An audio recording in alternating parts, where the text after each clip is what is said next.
Hola, buenos días. Sí, buenos días, buenas tardes. Soy yo de nuevo, soy Carl. Bienvenido a mi canal. Pues aquí estoy en mi coche pequeño y estamos acá en Manila, cerca de Cultural Center of the Philippines. No sé, quizás hace lluvioso, hace lluvia. No estoy seguro, pero quizás habrá un tifón o hay un tifón, no estoy seguro. Ah, el temporada verano ya casi se termina aquí en Filipinas. Gracias. Vale, me introduzco. Soy Carl y llevo hablando español por solo 3 o 4 años. Y por supuesto, 3 o 4 años no es tan largo tiempo para dominar un idioma, pero también no es corto tiempo para dominar un idioma. Así que, por lo tanto, en este video, creo que en el dicho sharing is caring, no sé cómo se dice en español, sharing is caring, pero for us, sharing is an act of charity, and charity is an act of good deed. And in this video, I'm going to share to you 6 channels that help me on my Spanish, and we're going to do that while I'm driving, while I'm going home. So, así que vamos. Bismillah. Pues, vamos. So let's go. These are the 6 channels that help me learning or mastering Spanish. Not mastering. I'm far from the word master. I'm far from the word. My Spanish is far from the word master nor perfect. My Spanish no es perfecto. I need to learn more. I need to expose myself more. So without further ado, these are the 6 channels that help me on learning Spanish. First channel is Butterfly Spanish. Yes, Butterfly Spanish. Here she goes. That's her channel. Butterfly Spanish. So Butterfly Spanish is a channel. It's a great channel that will help you understand or will help you comprehend the grammatic rules of Spanish. Because as far as I know, her channel is focused on learning the grammatic rules of Spanish. There are times that I have to watch her episode I have to watch one episode multiple times just to absorb what she is teaching us. And now let's go to the second channel. This channel is, for me, goes hand on hand with Butterfly Spanish. This one is Spanish with Paul. This is a very, very great channel as well, especially when you're trying to learn Spanish using English as a medium of learning. Why it goes hand on hand with Butterfly Spanish? For me, it goes hand in hand with Butterfly Spanish because Spanish with Paul is now, it teaches you now how to start talking in Spanish. Yes, it will start teaching you on how to talk in Spanish through introducing or through translating words. So, for example, I have to eat. How do you say that in Spanish? Tengo que comer. So that's his channel. That's what he teach in his channel. Now, let's move to the third channel. KS. Hola Hola Spanish. The name of the host or the owner of the channel, her name is Brenda, and Brenda is, as far as I know, is Argentinian. And her Spanish, this channel is all about as well, learning Spanish, the grammatic rules of Spanish, but this time learning it using Spanish. So you will learn the grammatic rules of Spanish using Spanish. This is very great, especially for those learner who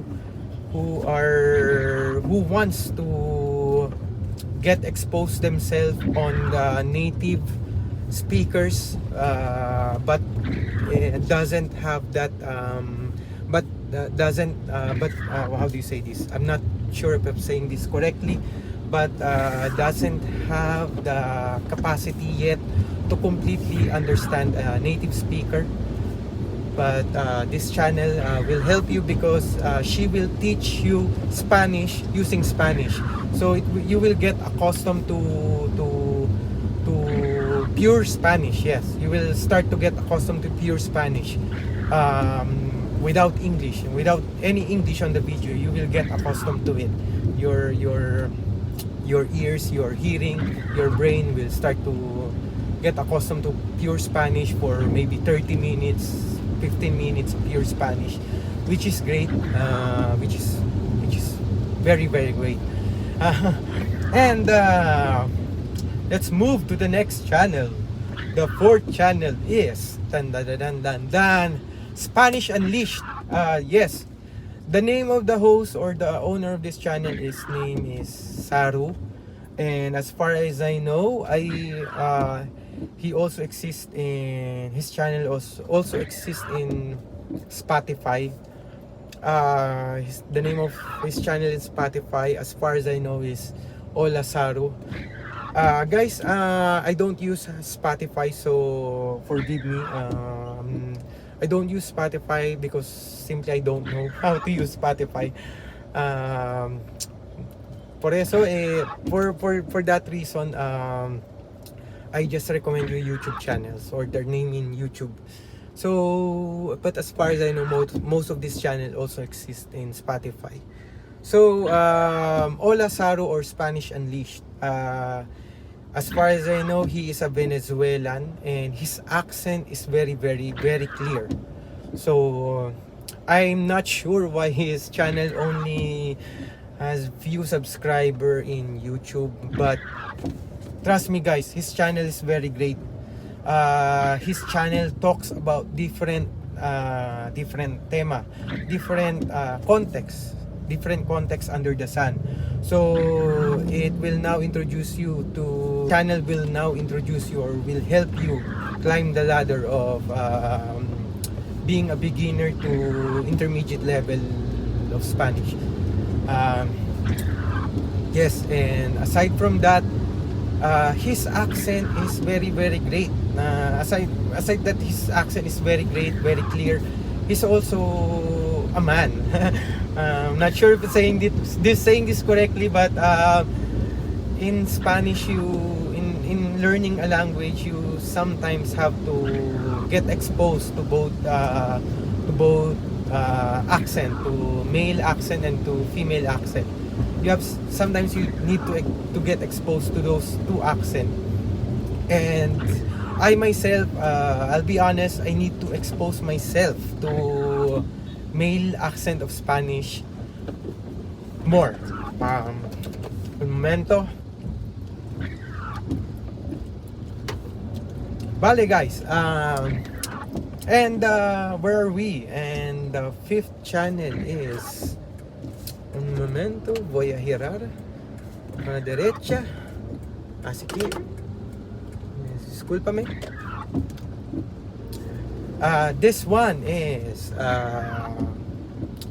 pues their name is very long. The name of the channel is very long, but the name of the channel is How to Spanish Lesson and Podcast. How to Spanish Lesson and Podcast. The name of the owner of this channel are husband and wife, and which is very very cool.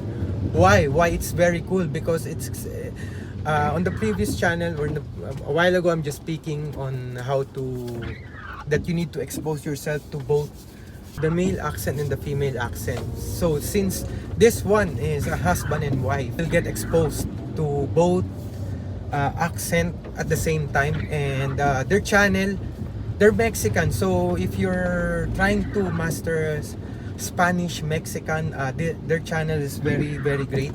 It helped me on this one, and it still continuously helped me. Since I'm a Filipino, you will realize a lot of Filipino culture is the same one, same with Mexican culture. So yeah, and now let's move to the next channel. This channel was recommended to me by my compadre. Su nombre es Paul. Hola Paul. Spanish bilingual agent din siya. Perdóname. He's also a Spanish bilingual agent. Paul is a Spanish bilingual agent, and he recommended this channel. The name of this channel is Español con Juan. Yes, guys. The name of the owner of the channel is Juan, and his accent or his Spanish is Español, España, Español de España. His accent is Spain, Spanish from Spain. That's why when you start to comprehend his Spanish, then trust me guys, it will other type of Spanish, other accent, other variety will be much more easier to comprehend. And those are the 6 channels that on the top of my head that I can recommend to you guys, because sharing is caring. And and of course I do watch other channel as well, but those are the 6 channels that I really recommend to you. Nowadays I do still watch them, but I also watch different channel that's designed for native speakers. Yeah, nowadays I'm still I do watch sometimes those 6 channel, especially the last 2, how to Spanish lesson and podcast in Español con Juan.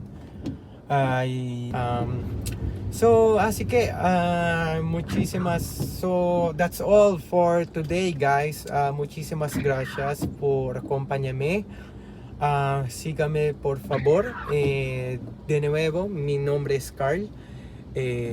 Pues hasta luego. Muchísimas gracias. Hasta luego.